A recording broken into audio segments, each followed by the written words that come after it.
Mas voltando para a física, ok? A física dos elementos, pensados a partir de Dalton, fez nós questionarmos a estrutura da matéria. E aí a estrutura da matéria, questionada por Dalton, resgatou a ideia do átomo, tá? Aí os séculos se passaram de novo. No século XIX, o que nós descobrimos? Que o átomo, ele não é indivisível, mas ele pode ser quebrado. Bem no finalzinho do século XIX, precisamente em 1899, um físico inglês chamado J.J. Thomson, ele conseguiu encontrar uma partícula menor que o átomo. Essa partícula menor que o átomo, em homenagem a toda essa história da eletricidade, ok? J.J. Thomson deu o nome de elétron a essa partícula.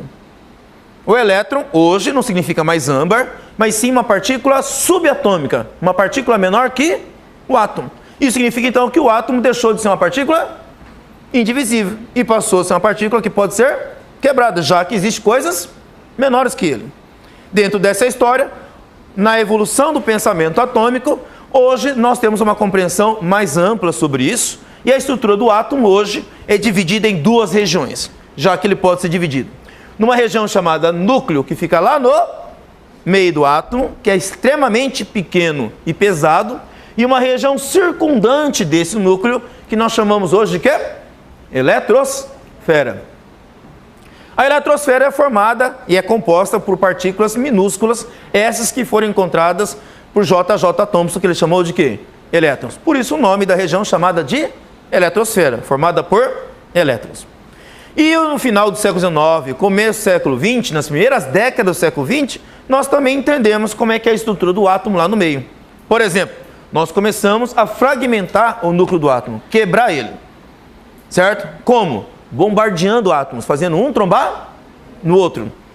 Acelerando esses átomos a uma grande velocidade, até que um átomo-alvo sirva de barreira para um átomo projétil. Aí esses dois átomos vão trombar um no outro, e dessa pancada, dessa trombada, sai pedaço para tudo que é lado. E olhamos esses pedaços e vamos ver do que é feito. Então, atualmente, a estrutura do átomo, ela é um pouco mais complexa do que havia sido pensado por J.J. Thomson ali no começo do século XX. Tá? J.J. Thomson pensou no final do século XIX, e no começo do século XX nós descobrimos que o átomo é um pouco mais complexo. Como é que é essa estrutura? Lá no núcleo, ok? Que é essa parte minúscula aqui, que nós estamos vendo no zoom do vídeo, tá?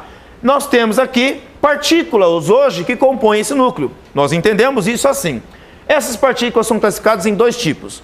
Nós temos umas partículas representadas aqui em vermelho, chamadas de prótons, e partículas que aparecem ali, representadas em branca, pelo nome de nêutrons. Então hoje nós sabemos que os átomos são formados de quantas partículas? 3 partículas. Quais são eles? Os elétrons, que ficam na eletrosfera, e lá no núcleo quem? Prótons e nêutrons. Tá? Esses prótons e nêutrons são chamados de partículas nucleônicas. É claro, porque ficam aonde? No núcleo do átomo. Então essa hoje é a divisão da estrutura do átomo. Eletrosfera formada de elétrons e o núcleo formado de prótons e nêutrons. Outra coisa que foi descoberta a partir de J.J. Thomson lá no final do século XIX foi que os elétrons têm carga elétrica negativa. No começo do século XX nós descobrimos que os prótons tinham carga elétrica positiva. Então essa estrutura do átomo hoje representa que o átomo tem características elétricas, tanto negativa quanto positiva. Tá? Então, na abordagem moderna, a estrutura do átomo é uma estrutura da matéria, onde ela é organizada a partir de conceitos elétricos, ok? Que envolve ali o próton e o elétron, e outras partículas, como o nêutron, ok? Que acaba ajudando a unir esses prótons lá no núcleo do átomo. Tá?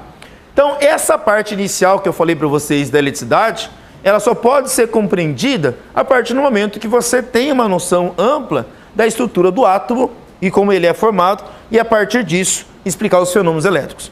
É o que nós vamos fazer nesse momento agora. Bom, dentro do trabalho do estudo da eletricidade, toda eletricidade parte da estrutura do átomo.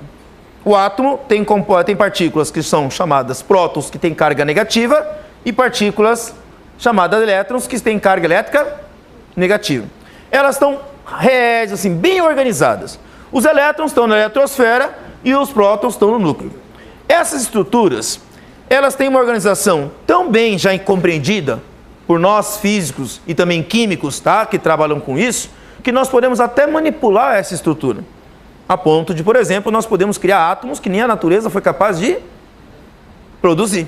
Ok? Esses elementos que nós somos capazes de produzir, que nem a natureza foi capaz de fazer, eles são chamados elementos transurânicos, tá? Com um número atômico muito alto. Tipo o plutônio, ele é um elemento químico artificial. Número atômico 94. O que é o número atômico? Ele representa o número de prótons que existe no átomo e, consequentemente, também o número de elétrons. No caso do número atômico do plutônio, é 94. Isso significa que ele tem quantos prótons no núcleo? 94 prótons. Quantos elétrons ao seu redor? 94 elétrons. Então significa que esse átomo, estruturado dessa forma, tá ok? Ele é compreendido da mesma forma que os outros átomos. E por ser do mesmo jeito, o que nós fomos capazes de fazer? Fabricar o átomo de plutônio. Tá? E até usamos eles, já o átomo de plutônio, para alguns fins, como fins bélicos, por exemplo. Nós conseguimos construir bombas atômicas com plutônio. Tá? Atualmente nós temos duas formas de construir bombas atômicas. A partir de um elemento químico chamado urânio, que é natural, e esse elemento químico artificial chamado de plutônio. Tá? Então, nosso domínio sobre os elementos já é amplo a ponto da física de partículas e a química dos materiais gerar novas substâncias a partir disso, inclusive novos elementos. Bom, a natureza desses elementos, ok, são representados a partir dessas cargas elétricas aqui. A natureza elétrica delas. E dentro dessa estrutura, vamos ver o que nós podemos compreender aqui, tá? O elétron, ele fica orbitando esse núcleo em torno dele, e lá no núcleo, como eu falei para vocês, tá? Dando zoom lá na estrutura nuclear, nós temos aqui as marcas vermelhas desses objetos aqui que representam quem? Os prótons, e o que está em branco, os nêutrons, ok? Tá? Prótons ali e nêutrons que não têm carga. Aliás, o próprio nome nêutron já caracteriza a eletricidade dele, né? A característica elétrica dele é nêutra. E o próton tem carga positiva. Mas essa diferença entre o próton e o elétron provoca o quê? Bom, se o elétron está orbitando esse núcleo, significa que algo prende esse núcleo, não prende? E se algo prende, significa que existe ação de força. Mas que tipo de força surge aí? Será que é uma força parecida com o sistema solar? Onde os planetas giram ao redor do Sol? No caso do sistema solar, a força é chamada força da gravidade. E a força da gravidade, ela depende da massa dos objetos. Quanto maior a massa, maior a força da gravidade. Por exemplo, quando eu pulo o tablado e caio, eu fui puxado para baixo, não fui? Pela força da gravidade. Se eu fosse mais pesado, ou seja, eu tivesse mais massa, o meu peso não seria maior? Então a força que me puxa para baixo seria maior. Então, a força da gravidade depende diretamente da massa do objeto que vai ser puxado. Mas nesse caso aqui, os prótons e elétrons, que têm naturezas opostas eletricamente aqui, eles não podem se atrair, ou o núcleo, vamos dizer assim de maneira geral, ele não pode atrair os elétrons somente pela força da gravidade. Porque se for por causa disso, a força da gravidade é muito fraca, porque essas partículas são muito pequenas. Então elas são tão pequenas que qualquer força da gravidade que fosse unir essas partículas, ela não teria intensidade suficiente para manter isso aqui girando ao redor do núcleo. Os elétrons girando ao redor desse núcleo. Portanto, a força gravitacional não é responsável por isso. A força responsável por isso vem de uma descoberta feita por um físico inglês, ok? Chamado Charles Diffie. Okay? Ele fez essa descoberta lá em meados do século XVIII, inclusive. E não foi de natureza gravitacional. Ele descobriu a existência de forças de natureza elétrica. Como o próprio nome diz, ela envolve cargas elétricas. E o que ele descobriu?